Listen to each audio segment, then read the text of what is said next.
Dear Kapuso, a blessed afternoon to one and all. Ako po si Shelby.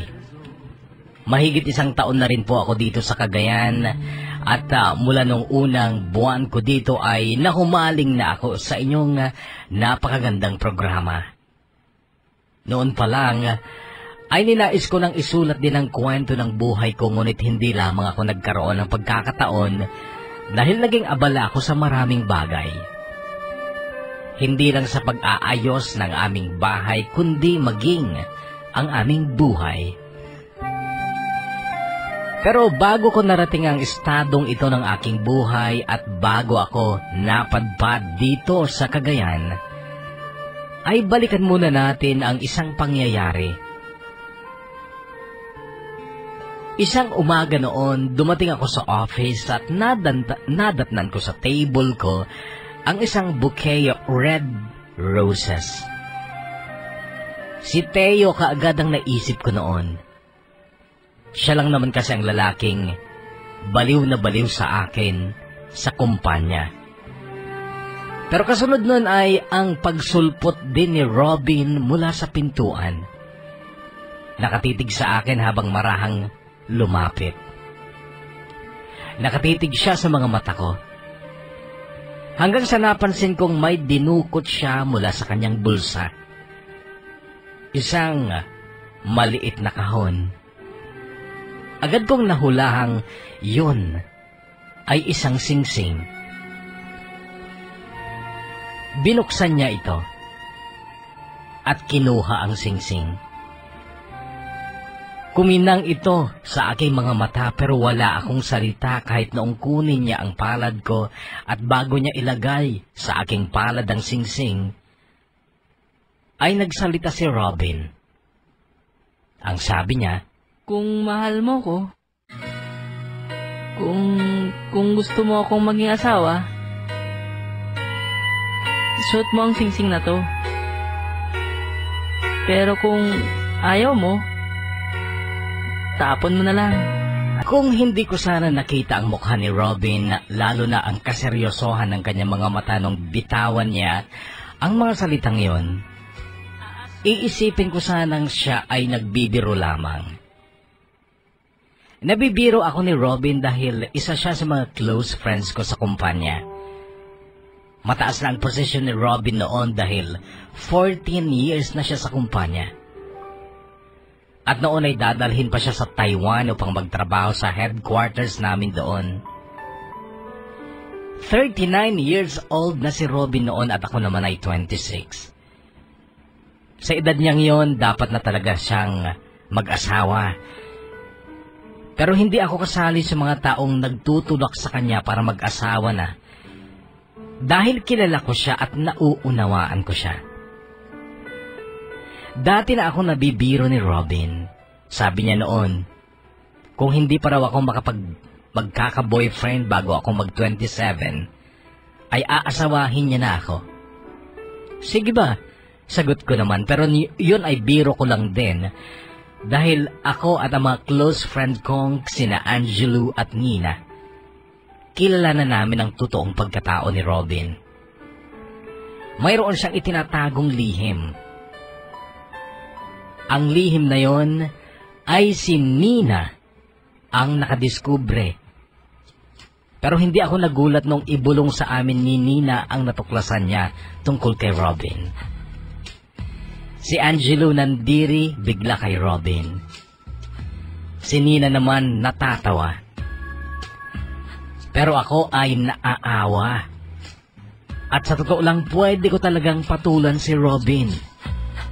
Kahit siya ay pusong babae. Biniling ko sina Nina at Angelo noon na huwag nilang ikalat ang natuklasan nila tungkol kay Robin.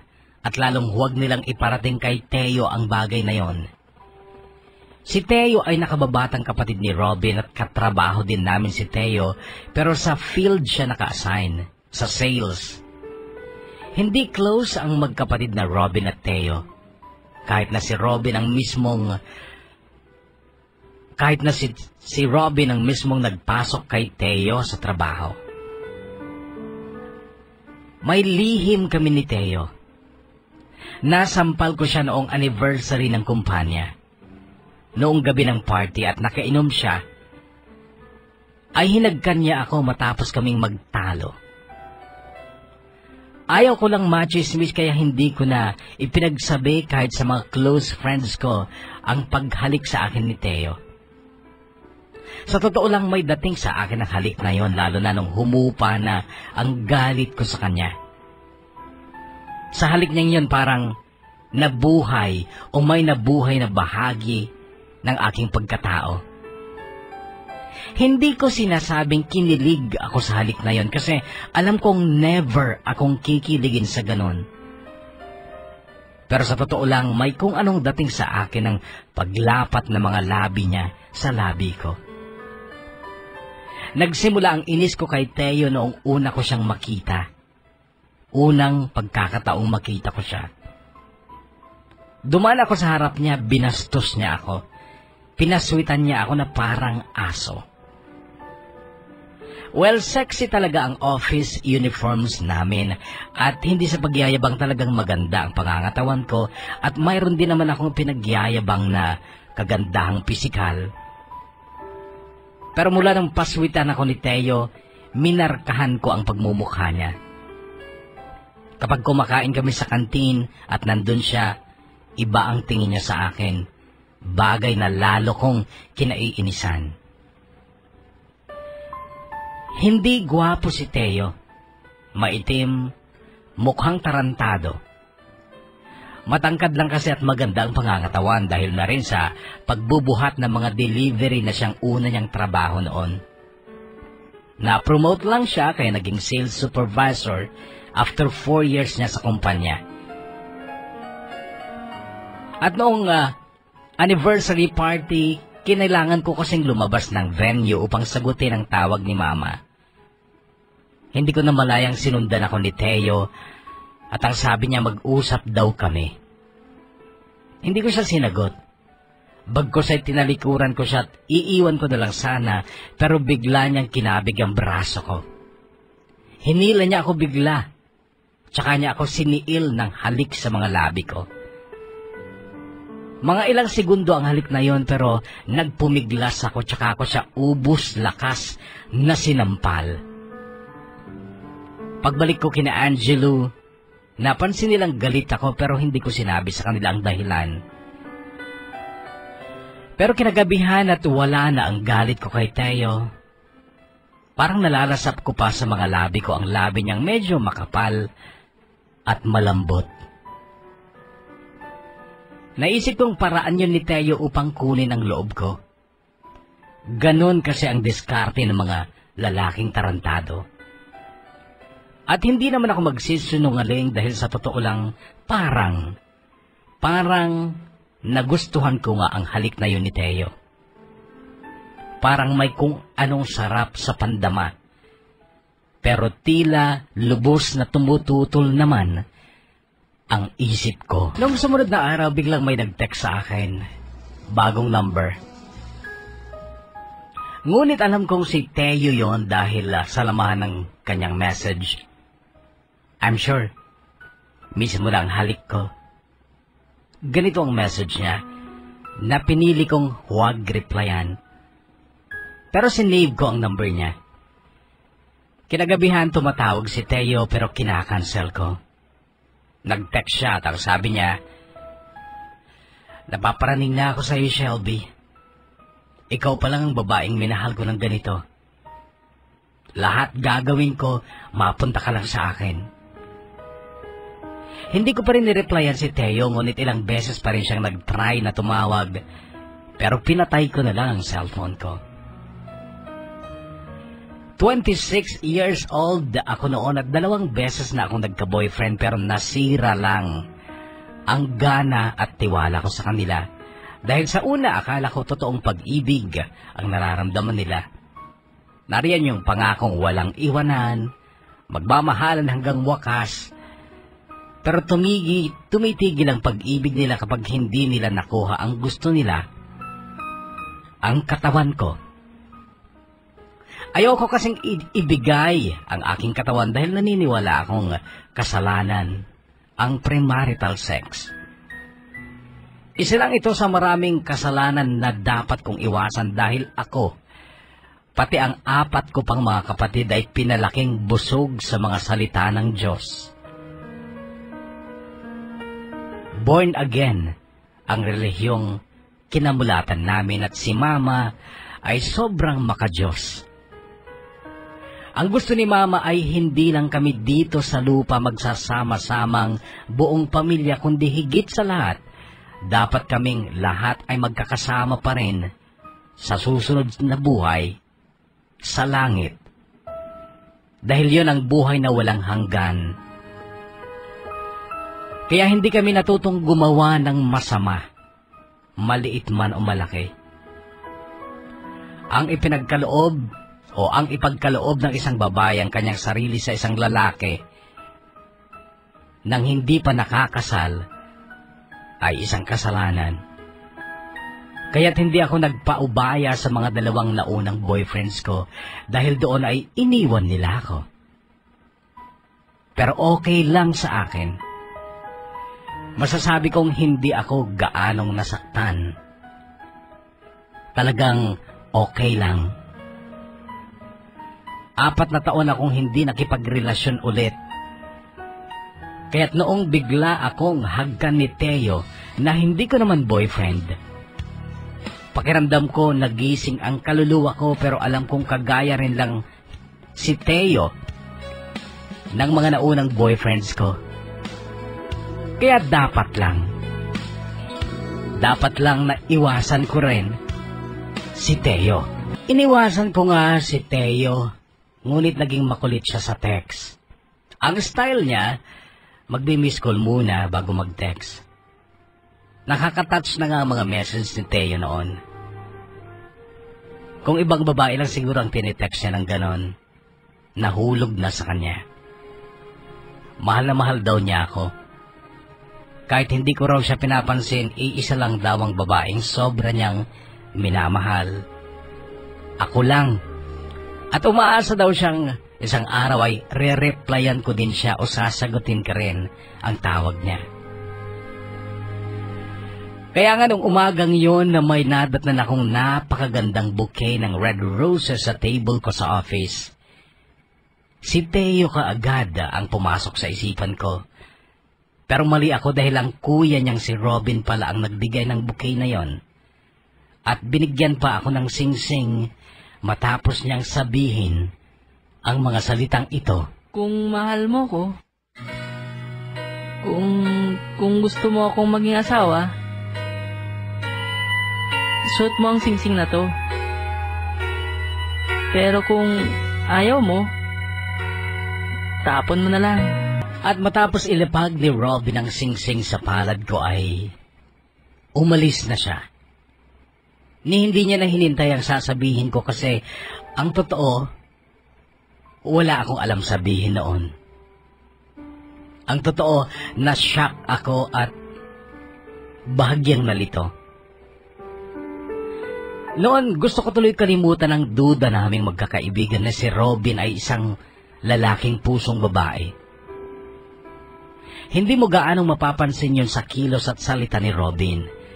Pati pananamit at sports. Naglalaro din siya ng basketball gaya ng mga lalaking katrabaho ko sa tuwing may ginaganap na inter-department sports competition sa kumpanya. Sina Angelo at Nina, kung hindi sila nagkaroon ng ebidensya tungkol sa pagiging bakla ni Robin, hindi sana nila malalaman ang tungkol sa totoong pagkatao nito. Pero ako noong unang araw pa lang na makatrabaho ko si Robin, napansin ko nang may itinatago siya dahil napakaraming bagay tungkol sa kanya ang nagpapaalala sa akin tungkol sa kapatid kong si CJ. 5 kaming magkakapatid. Kami ni Kirby ang panganay dahil kambal kami. Sumunod si CJ, then si Noreen at bunso namin si Simon. Gaya ng sabi ko, pinalaki kaming makadiyos at bawal gumawa ng kahit na konting kasalanan dahil ang paggawa ng kasalanan ay maghihiwalay sa amin, sa aming pamilya sa susunod na buhay. Walang sawa si Mama na isang college professor sa pangangaral sa amin tungkol sa mga salita ng Diyos, liban pa sa linggo-linggo naming pagsamba. Ang gusto ni Mama hanggang sa susunod na buhay, sama-sama kaming buong pamilya. Pero noong June 2009, biglang nawala sa amin si CJ. Nauna na siya sa kabilang buhay. Ngunit hindi sa paniniwala ni Mama, maging sa aming relasyon na si CJ ay napunta sa langit. Dahil si CJ ay nagpakamatay, at ang paniniwala kapag kinitil ng isang tao ang kanyang sariling buhay, siya ay hindi mapupunta sa lumikha. Bago nagpakamatay si CJ, nagsimula ng gumulo ang dating napakaayos naming pamilya. Kaming mga magkakapatid ay magbe-best friend. Maraming tao ang nagsasabing perfect ang aming pamilya. At maraming humahanga kina Mama at Papa dahil sa husay daw nilang magpalaki ng mga anak. Nasa salas kami ni Papa, Noreen at Simon nung gabing yon. Nanonood kami ng TV nang biglang may sigawan sa kusina. Sina Mama, Kirby at CJ ang naroon noon. Tumayo kami ni Papa upang tingnan kung ano ang gulo. Umiiyak si CJ. Confused si Kirby at galit si Mama. Anong kaguluhan to? Nervyos na tanong ni Papa. Si CJ ay patakbong umakyat sa taas, umiiyak pa rin. Kailangan ni CJ ng tulong, Daniel. Kampanteng sagot ni Mama. Anong tulong? Ano bang nangyayari? Takang tanong ni Papa. Nakita daw ni Kirby si CJ na may kahalikang kapwa niya lalaki sa parke kaninang madaling araw. At ang mga ito, nakuha daw ni Kirby sa bag ni CJ. Sabi ni Mama sabay labas ng 2 pirasong gay magazines. Ayoko maging bakla ang anak ko, Daniel. Gagawa tayo ng paraan para hindi siya matuluyan. Baka kailangan ng counseling mula sa isang psychiatrist, sabi ni Mama. Psychiatrist? Mataas ang boses ni Papa noon. Hindi baliw ang anak mo, Sheila. At lalong hindi siya bakla, Daniel. At hindi ako papayag na maging bakla siya dahil mapupunta siya sa impyerno. Ayaw ko, Daniel. Gusto kong lahat tayo magkakasama pa rin tayo sa susunod na buhay. Sa buhay na walang hanggan. Pero Sheila, kung sakali mang binabae ang si CJ natin, hindi na yan mababago. Kagaya ng ibang mga binabae dyan, wala naman sa kanilang nagbago. Sila yun, Daniel. Dahil siguro pinabayaan sila ng mga magulang nila. Hindi gumawa ang mga magulang na yon ng paraan para hindi malugmok sa pagkabakla ang kanilang anak, kaya sila natuluyan. Ako, hindi. Gagawin ko ang lahat, Daniel, para lamang hindi matuluyang maging binabae ang anak ko. Gagawin ko ang lahat, Daniel. Gagawin ko ang lahat. At kailangan ko ng tulong mo. Naramdaman namin ang paglayo ni CJ sa aming lahat. Na magkakapatid mula nung ibisto siya ni Kirby at napilitan na rin siyang aminin na pusong babae na siya. Hindi na siya nakikibanding sa amin at dalas na siyang nagkukulong sa kwarto niya. Minsan sinilip ko siya sa silid niya dahil gusto ko siyang makausap. Sana, pero wala siya.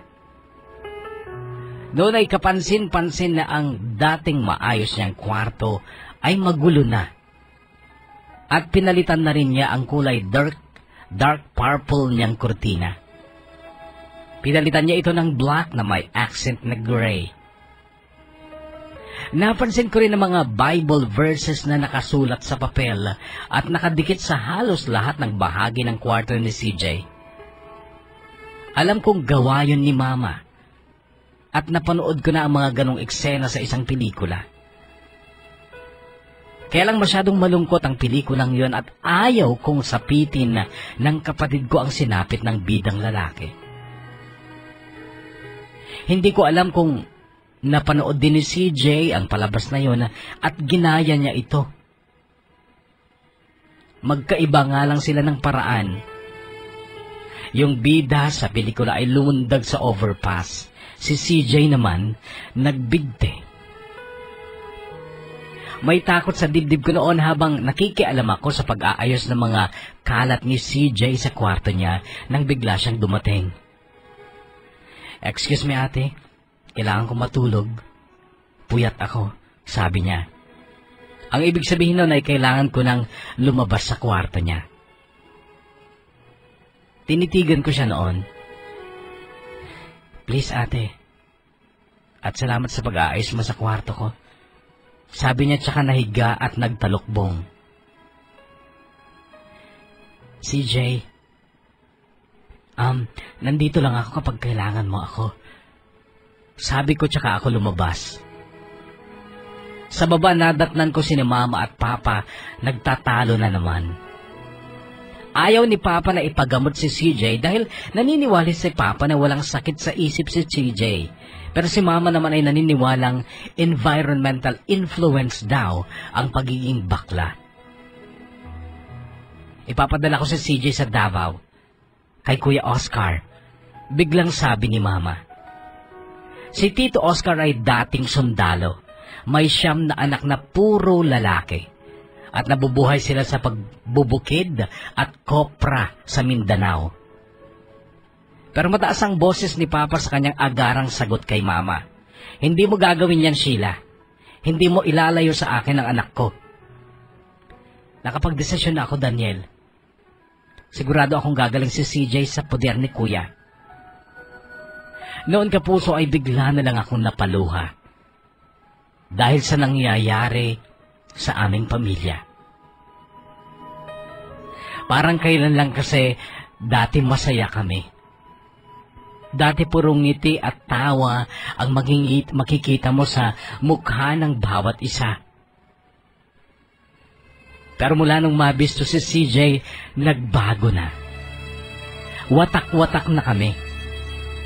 At ang mga magulang namin lagi nang nagtatalo. Tapos si CJ ilalayo pa sa amin. Obviously, hindi na kami perfect family. Sira na kami. Si CJ, alam kong naniniwala siya kay Mama o siguro gusto pa rin niyang maging isang mabuti at masunuring anak kay Mama kaya't hindi siya tumanggi sa kagustuhan ni Mama. Nadalhin siya sa Davao. Fresh graduate sa kursong BSIT si CJ noon at hindi pa siya nakakapagtrabaho. Pero sa Davao ay malinaw ang magiging buhay ni CJ. Magbubukid siya. Aakyat ng buko, magkokopra. Mga trabahong alam kong hindi niya kayang gawin pero magpapatigas daw sa pagkatao niya, sabi ni Tito Oscar. Umiyak si CJ noon pero hindi siya tumutol dahil wala sa aming magkakapatid ang marunong kumontra sa gusto ng parents namin. 20 years old pa lang si CJ noong umalis siya papuntang Davao. At makaraan ng 3 linggo, nag-birthday siya doon pero nagsusumbong sa akin dahil mag-isa daw siya nagse-celebrate ng birthday niya sa bundok. Ang handa niya ay 1 buko, 5 bayabas, 1 hinog na mangga.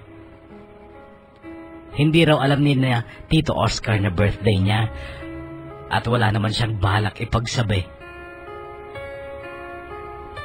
Noon ay pinaalala ko kay Mama at nagulat si Mama nung maisip niyang birthday nga pala ni CJ.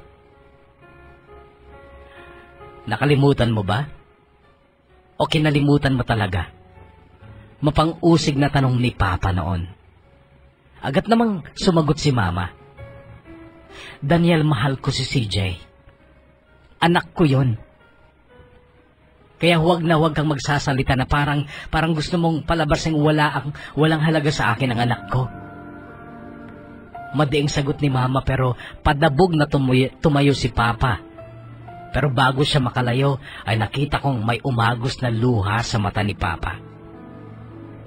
Umakyat siya sa kanyang silid pero agad din siyang bumaba. Naka-jacket, may dalang bag. Kaagad siyang tinanong ni Mama, "Saan ka pupunta, Daniel?" "Sa Davao. Susunduin ko ang anak ko." Nakaalis na si Papa nung may nag-text sa akin. Bagong number. At inakala kong si Celso ang nag-text. Gumamit lang siya kako ng ibang number para makausap ako. Si Celso ay ex-boyfriend ko na iniwan ako dahil ayaw kong makipag-sex na kanya. Pero nung wala na kami ay bumabalik bigla pero ayaw ko na siyang tanggapin dahil nawala na akong tiwala at gana sa kanya. Kaya lang nalaman ko na hindi pala si Celso ang nag-text. Si CJ pala at nakitext lang daw siya sa kaibigan niya. Sabi ni CJ, sana daw huwag na lang pupunta si Papa kasi ayaw pa raw niyang umuwi. Gusto pa raw niyang magstay sa Davao kasi masaya siya doon. Nagtaka ako kung bakit bigla siyang naging masaya sa Davao samantalang noong mga nakarang araw lang ay nagrereklamo siya tungkol sa hirap ng mga trabaho nila. Nareplyan ko si CJ sa number na yon. Ang sabi ko, "How come na happy ka na dyan? Akala ko ba hindi mo na kaya mga works dyan?" Agad naman itong nag-reply pero hindi na si CJ. Ang sabi niya, "Umuwi na po si CJ. Kanina po kasi yung text na yun eh. Late po kasi kayong nag-reply." "Ganun ba? Ngayon ko lang kasi nahawakan ang phone ko eh.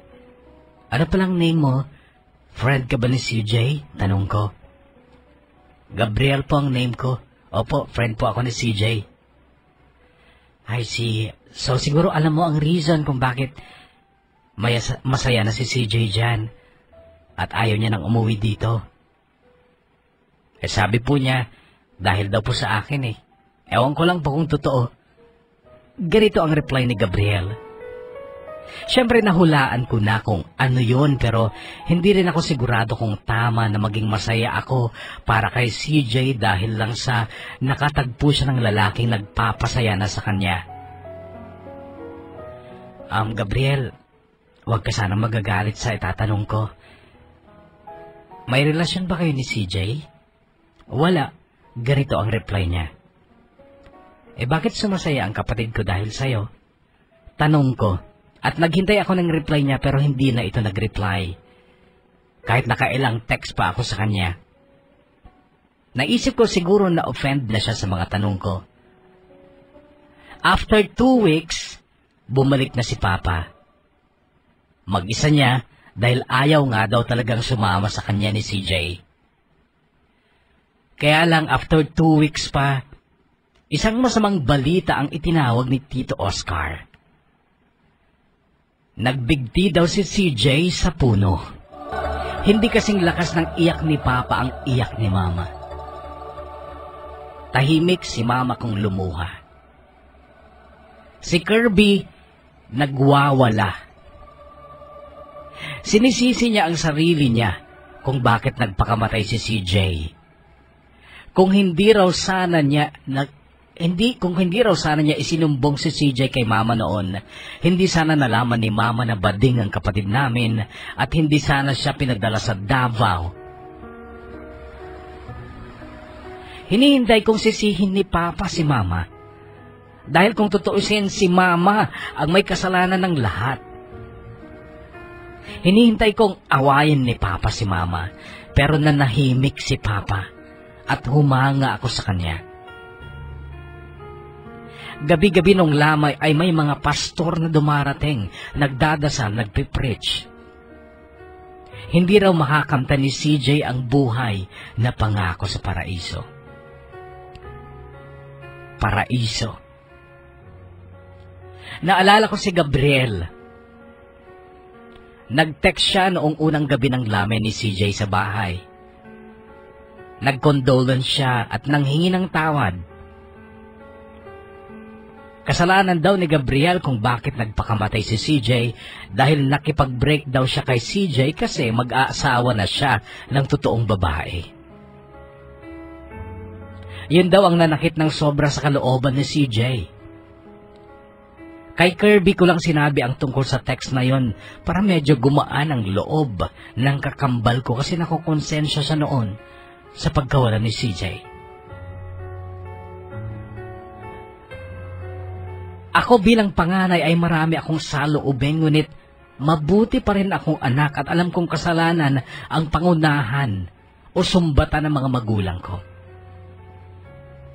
Pero kung hindi lang sana masama ang manumbat, gusto kong isampal kay Mama ang katotohanan ng siya ang pumatay kay CJ. Ang matalik na kaibigan ni Mama na si Tita Dolor, dumating isang gabi. Pinagsasabihan niya si Mama. Nasa kusina kami noon at umiiyak si Mama matapos niyang sabihin kay Tito Dolor na parang kasalanan niya kung bakit nangyari kay CJ ang ganon. Pero ang payo ni Tita Dolor ay ganito. CJ is 21 years old. Alam niya na kung ano ang mabuti at masama. At pinili niya ang masama. Kung ano man ang ginawa ni CJ sa buhay niya, pananagutan niya yon at hindi mo kasalanan, Sheila, kung bakit ginawa yun ni CJ sa sarili niya. Binigyan tayo ng Diyos ng kalayaang pumili na kung anong gusto nating gawin, at yun ang pinili ni CJ at wala kang kasalanan doon, Sheila. Kahit anak mo pa siya, obviously hindi mo kontrolado ang buhay niya at sa mga bagay na gusto niyang gawin. Di ba, Shelby? Sabi niya sabay tingin sa akin. Pero sinagot ko siya. I'm sorry, tita. Pero hindi ako sang-ayon sa inyo. Sabi ko tsaka ako tumayo. Pero tinawag niya ako, pinabalik ako sa harapan niya. Are you blaming then your mother for the death of your brother? Madiing tanong niya. Ang sagot ko, hindi naman sa ganun, tita. Ang sinisisi ko lang ay ang paniniwala na kasalanan ng maging bakla. Dahil yon ang pumatay sa kapatid ko. 5 buwan nang nakalibing si CJ noon pero hindi pa nakaka-recover si Mama. Pumayat siya at dumalang ang pagpunta niya sa kapilya tuwing linggo. Pero kaming magkakapatid, pati si Papa, every Sunday pa rin kaming sumasamba. Noong kalilibing lang ni CJ ay tinawagan ako ng pinag-a-applyan ko noon. Mas maganda kasi doon pero sabi ko hindi pa ako makakapag-report dahil kamamatay lang ni CJ. Kaya nung time na nagmo-move on ang pamilya sa pagkawala ni CJ, medyo naging mas madali sa akin dahil bago ang trabaho ko. Bagong environment, bagong tao sa paligid. Lumulungkot lang ako kapag nasa bahay na ako sa gabi, lalo na kapag nakita ko na si Mama na nakatalong ko sa sofa sa terrace sa likod ng bahay, nakatingin sa malayo.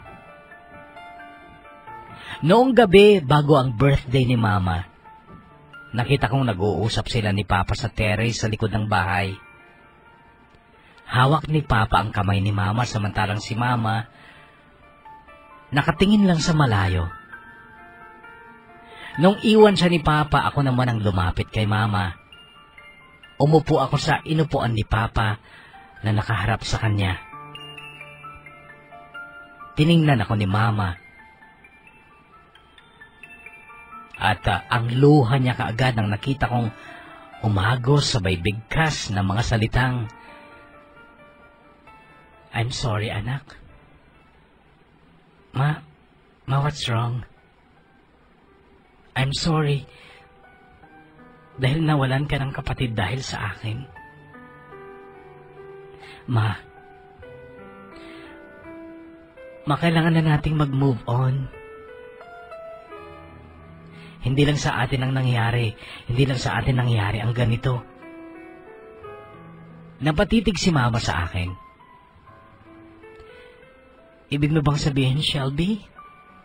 May mga kabataan pang kagaya ni CJ na magpapakamatay dahil hindi sila tanggap ng mga magulang nila?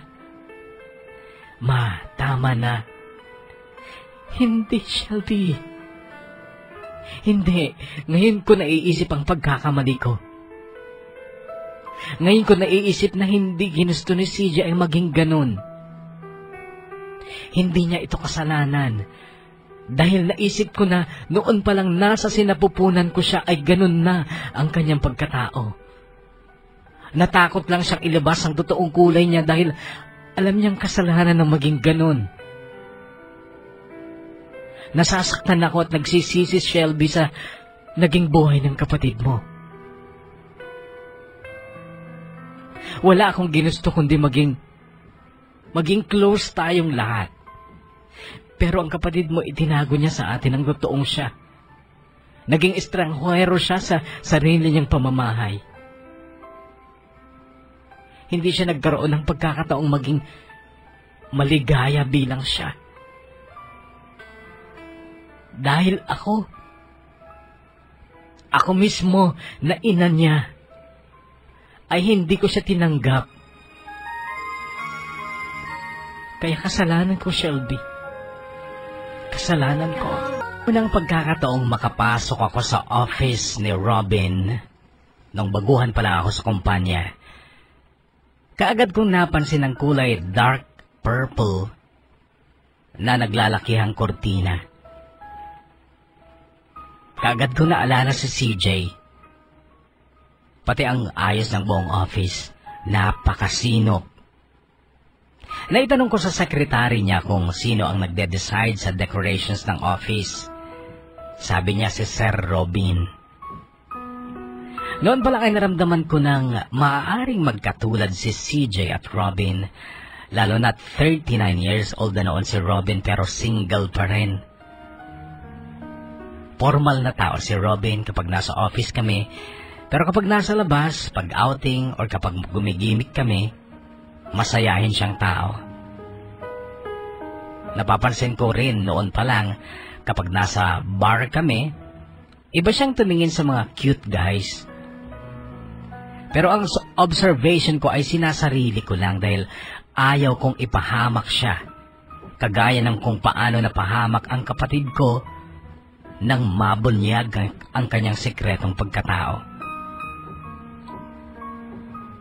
Nagulat at nalito lang talaga ako nang bigla siyang nagbiro sa akin na aasawahin daw niya ako kapag tumuntong ako ng 27 at wala pa akong boyfriend. Sinakyan ko lang ang biro niyang yon. Sige ba? Sabi ko na lang. Pero hindi ko alam na seseryosohin pala talaga ni Robin ang kanyang biro dahil nga sa sumapit ang isang umagang nadatnan ko sa table ko ang isang bouquet of red roses na humigit kumulang 50 pieces yata. Sabay lapit siya sa akin at sa mga mata ko siya nakatitig.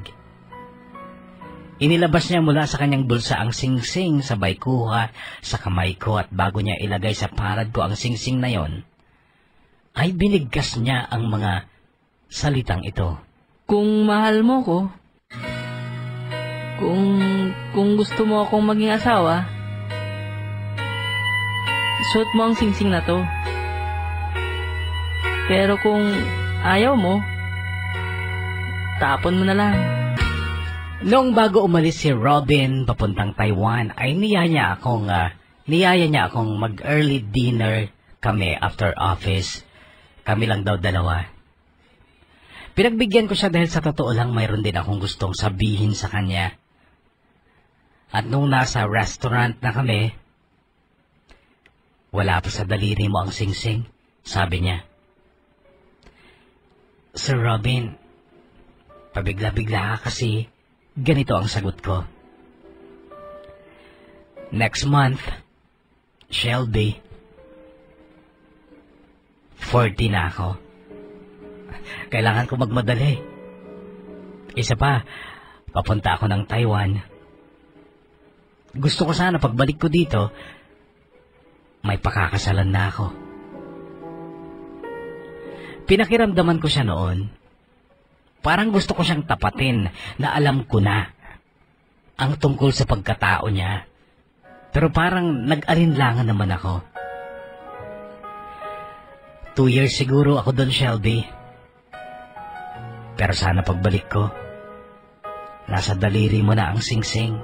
Noong nasa Taiwan na si Robin, regular ang pagtawag niya sa akin. Nanliligaw, pero parang naaasiwa ako at naguguluhan. Ilang beses kong tinanong si Nina kung totoo ba talagang nakita niyang nasa hotel noon si Robin at may kasamang lalaki at sweet na sweet sila. Parang gusto kong magduda sa kredibilidad ng balita ni Nina.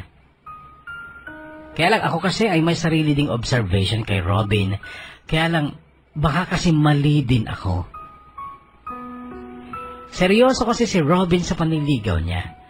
At ang kapatid niyang si Teo parang bata kung mangulit. Hanggang sa may isang gabing ewan ko kung bakit nireplyan ko bigla si Teo matapos siyang mag-text ng ganito. Galing ako sa simbahan ng Quiapo kanina. 30 minutes ako nakaluhod at kinukulit ko si bro. Paulit-ulit ko lang sinasabi na sana gumawa siya ng paraan para mahalin mo rin ako. Ganito ang eksaktong text ni Teo nung gabing yon. Ganon lagi ang tema ng mga text niyang hindi ko nire-replyan. Puro paawa na sana mahalin ko siya. Kaya lang nung gabing yon nireplyan ko siya. Ang sabi ko, wala ka bang makitang ibang babae na pwede mong pagtripan? Sabi ko pero ang reply niya, yehey, sobrang saya ko. For the first time nag-reply ka. Hindi mo alam kung gaano ako kasaya, Shelby. Napaluha pa ako, sabi niya. Seryoso ka ba talaga sa akin, Teo? Ganito ang reply ko. Patutunayan ko sa iyo sa pamamagitan ng gawa kung gaano ako kaseryoso. Okay, magkita tayo bukas, Teo. Marami tayong pag-uusapan. Sige, sa Bulacan ang biyahe namin bukas pero magli-leave ako bigla para makasama lang kita, Shelby.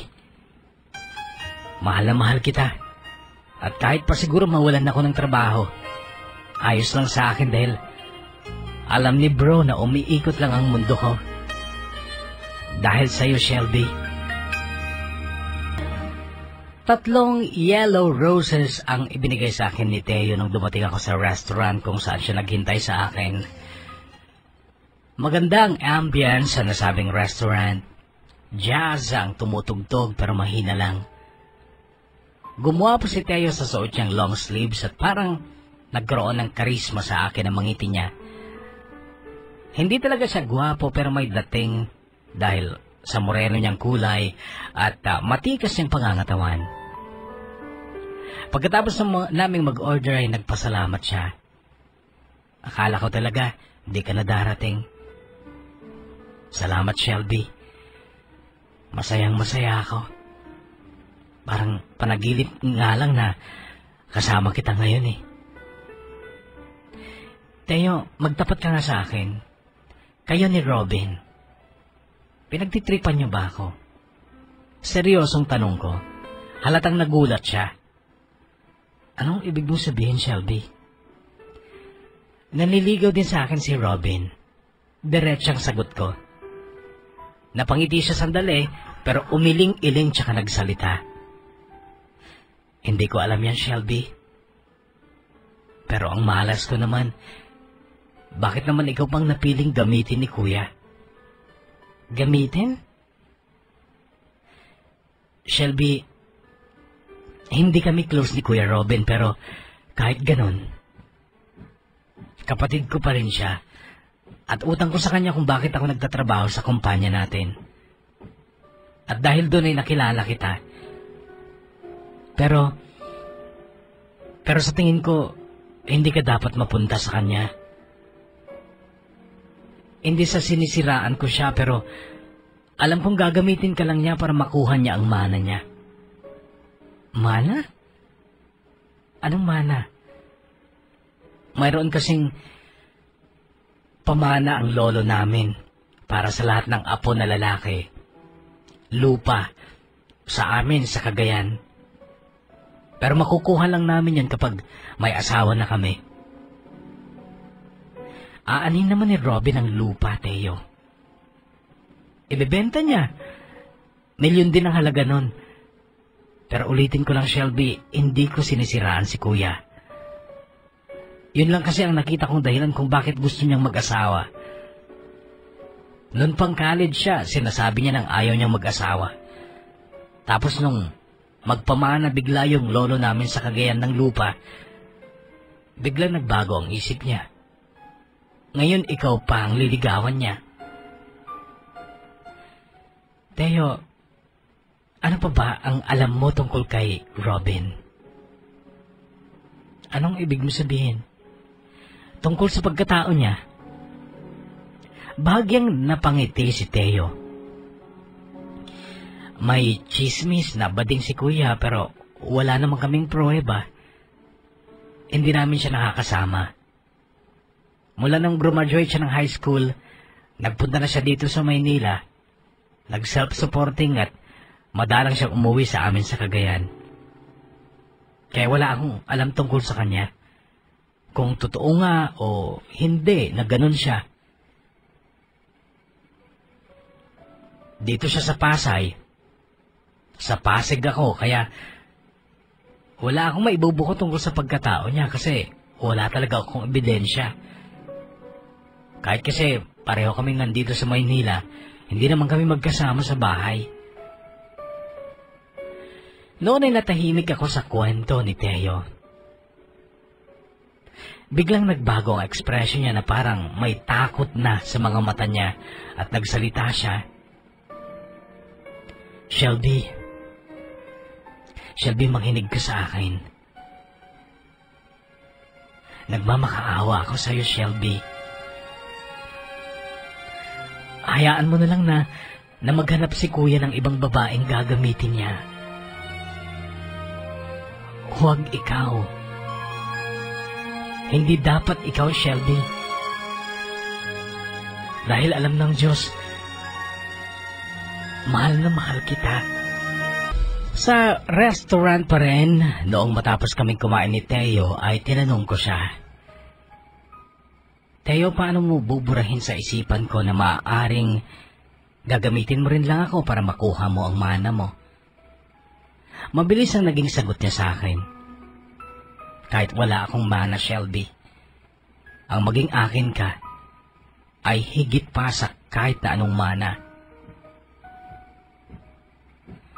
Tinatanong mo ba kung bakit sa dami ng babae sa mundo, ako pa ang napili ni Robin na ligawan? Eh ikaw, bakit akong napili mo? Dahil mahal kita. Teo, binastos mo ako nung una. Para akong aso na pinaswitan mo. Then nung party, bigla mo akong hinalikan. Paano ako maniniwala na may pagmamahal ka nga sa akin? Ganito yun, Shelby. Okay, inaamin ko. Mababa ang tingin ko sa'yo noon. Yang ganyang style mo, yung buhok mo na pinupusod mo lang. Simpleng pananamit, walang make-up.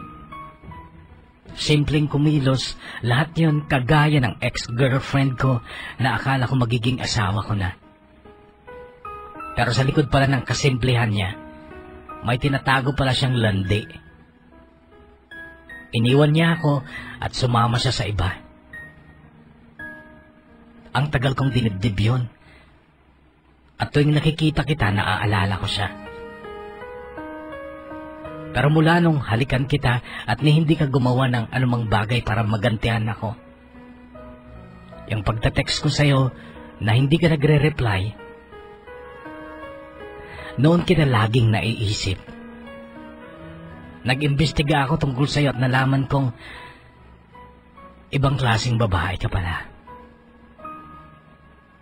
Noon ko na lubusang napaibig sa akin. Hanggang sa hindi ko na kayang pigilan ng sarili kong mahalin ka ng sobra. Nice story, Teo, sabi ko. Totoo yun, Shelby. At sana patawarin mo ako sa mga kagaguhan ko sa'yo. Yung halik na ninakaw ko sa'yo, handa akong panagutan yun. Pakakasalan kita kahit anumang oras.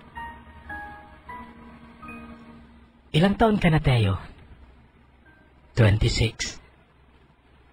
27 ako, Teo. 39 si Robin. Ang pagkakaiba niyo ni Robin, madalang siya magsalita pero malaman. Alam mo ikaw, marami kang salita, pero parang hindi mo pinag-iisipan. Hindi ako kasing talino ng kuya ko, Shelby. Pasensya ka na. Kaya nga sa field ako eh.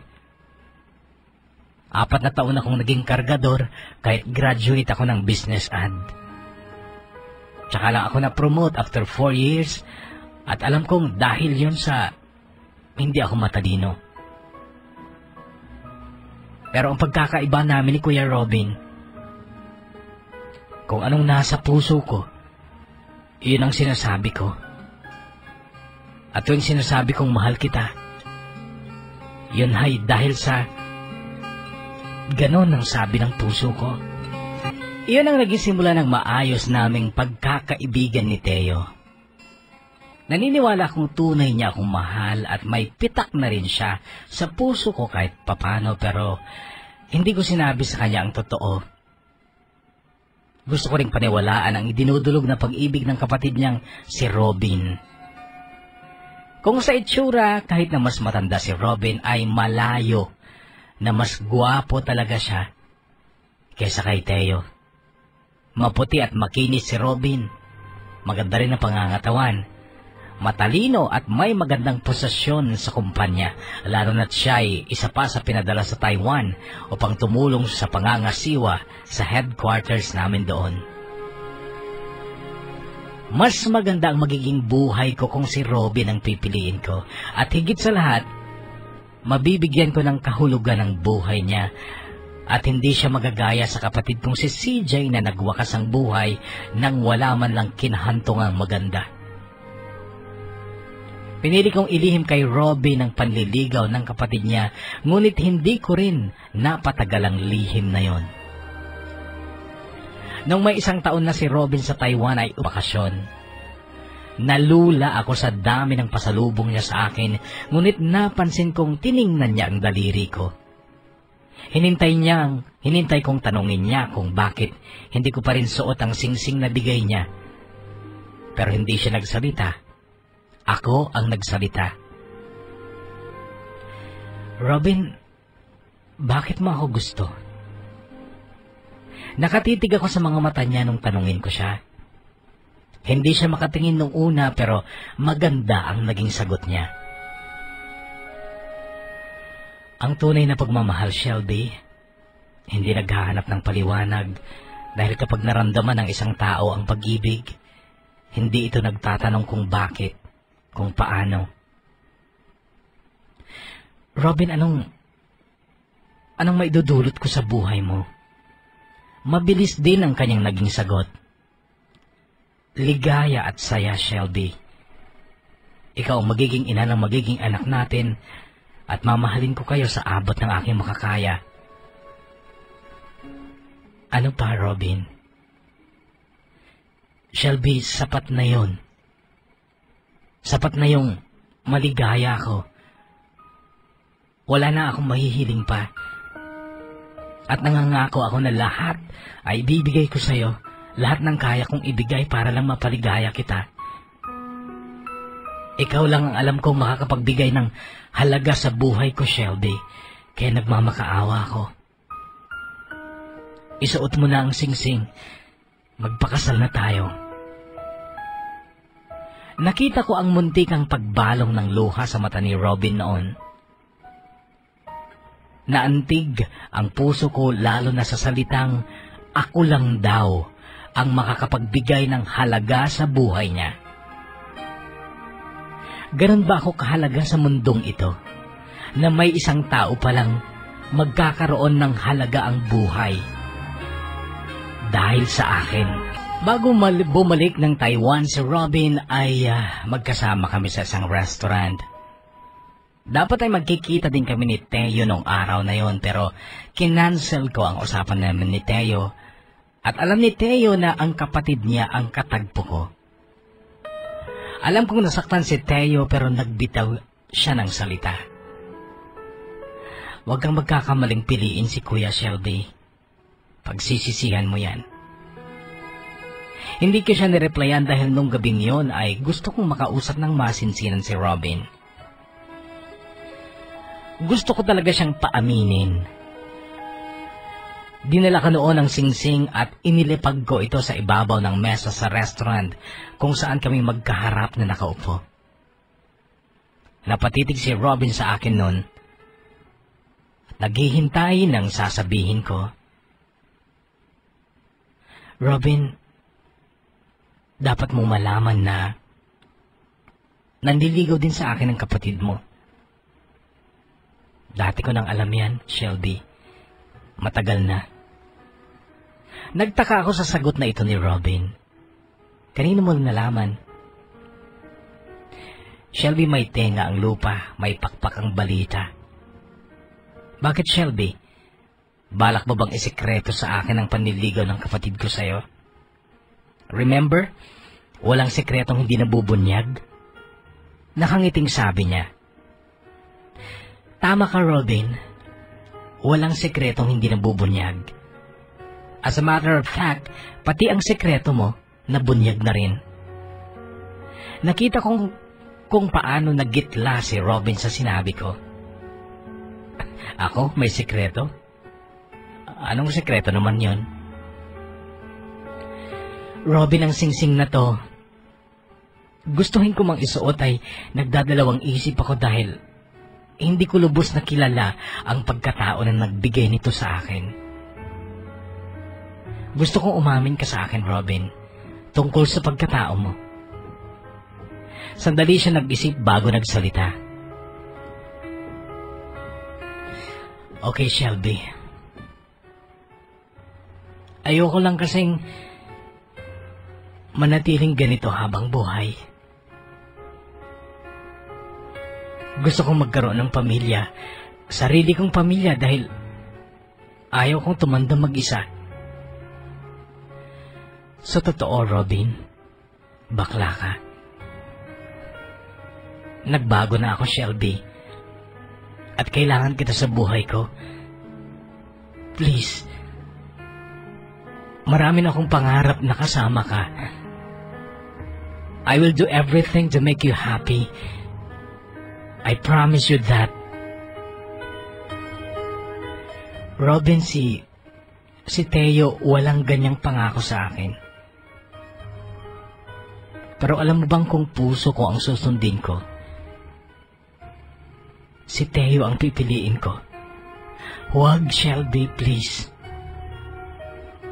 Buong buhay ko, si Teo na lang ang laging panalo.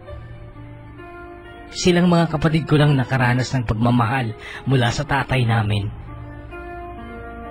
Wala akong maalalang kahit minsan naging maligaya ako sa piling ng tatay ko mula nung malaman niyang ganito ako.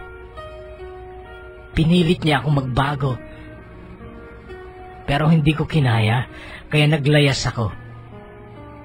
Nagsikap akong mabuhay mag-isa. Huwag naman sana na pati ikaw, Shelby, pananalunan din ni Teo. 1 taon at 2 buwan ang dumaan. March 7, 2010, nandito na ako sa Cagayan at ako po ay asawa na ng isang Ilocano na nagmana ng lupain mula sa kanyang lolo. Sa Maynila ginanap ang simpleng kasalan. May branch kasi kami dito kaya't nagpalipat na rin ako dito maging ang asawa kong Si Teo ay nagpalipat na rin dito. Oo, kapuso, si Teo ang pinakasalan ko. Pero kinausap kong mabuti si Robin.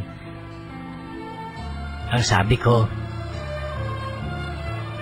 huwag mong pilitin ang sarili mong gawin ang bagay na ayaw gawin ng puso mo, Robin. Huwag mong ikulong ang pagkatao mo sa kasinungalingan at pagkukunwari. Namatay ang kapatid ko dahil sa hirap ng pagtanggap sa pagkatao niya, kaya naiintindihan kita.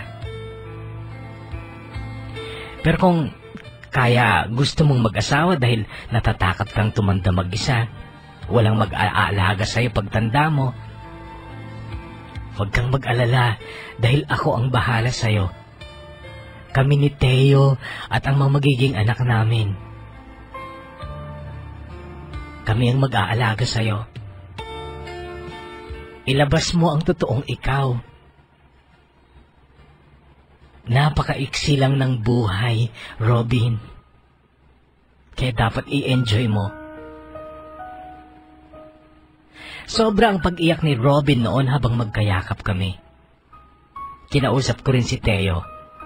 Nagbigay ako ng kondisyon sa kanya.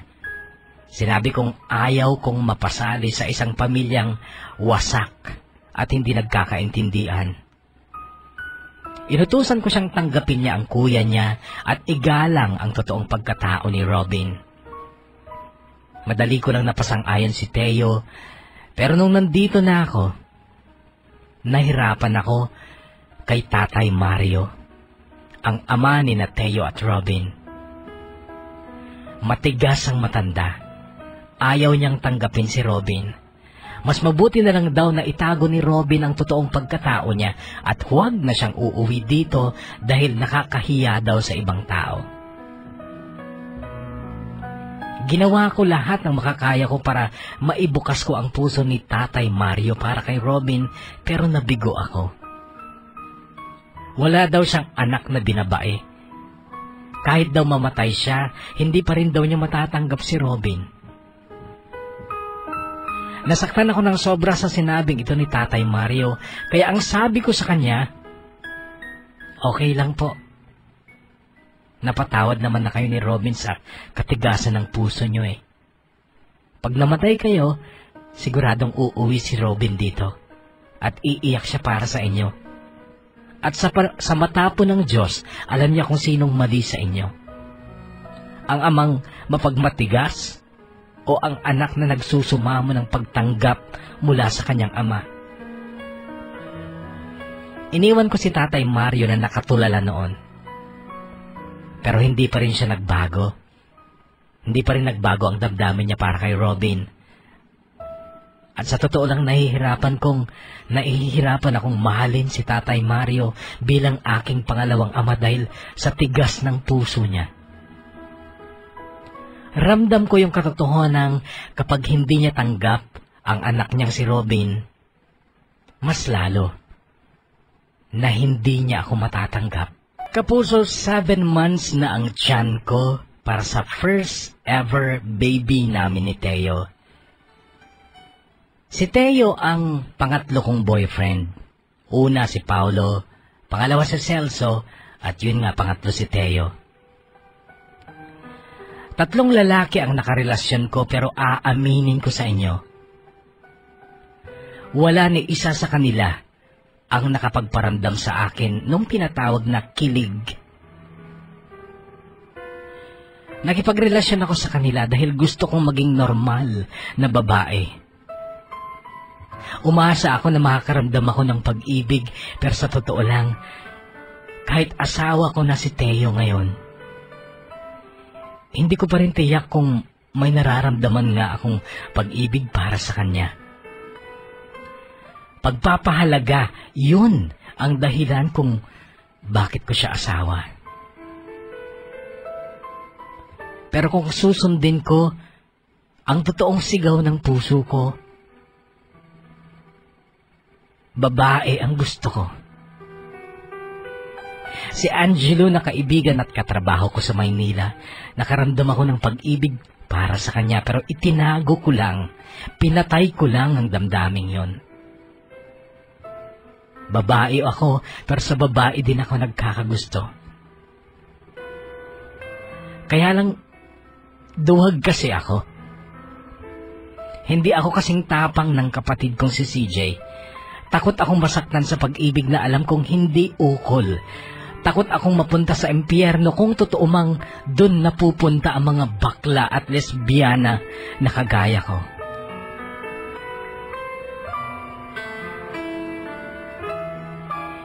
Nag-asawa ako kahit wala akong nararamdamang pag-ibig.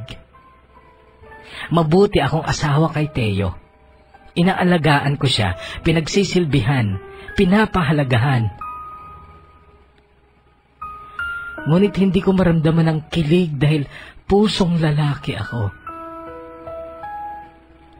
Nagdudusa ako, naiinggit sa mga lalaki at sa mga tomboy na may mga girlfriend o asawa o ka-live-in. Pero sigurado ako na hindi ko sila gagayahin dahil hindi ko dudungisan ang dangal ko at ang respeto ng asawa ko sa akin.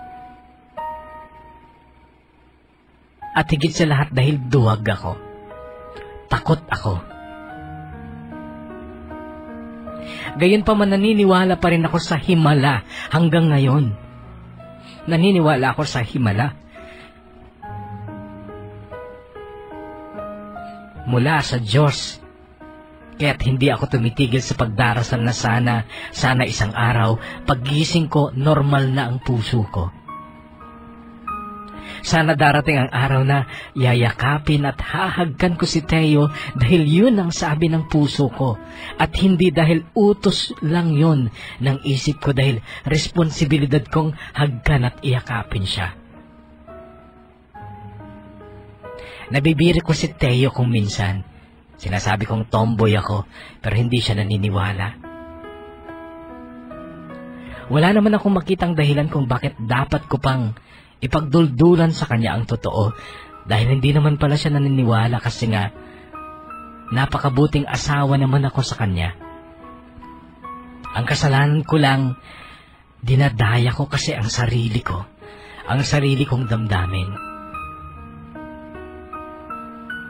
Isinulat ko ang kwentong ito para kayo ang magsabi, tama ba ako o mali? Tama ba ang payo ko kay Robin o hindi?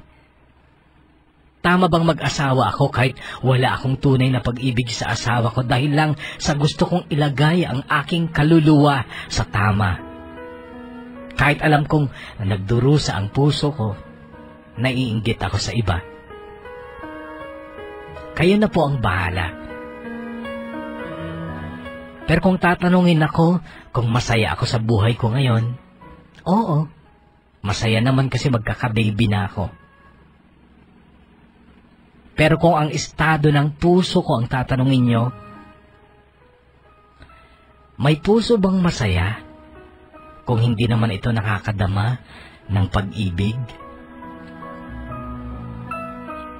Hanggang dito na lang po at maraming salamat kung mababasa rin ninyo ang kwentong ito ng buhay at pag-ibig ko. Gumagalang at nagpapasalamat. Shelby.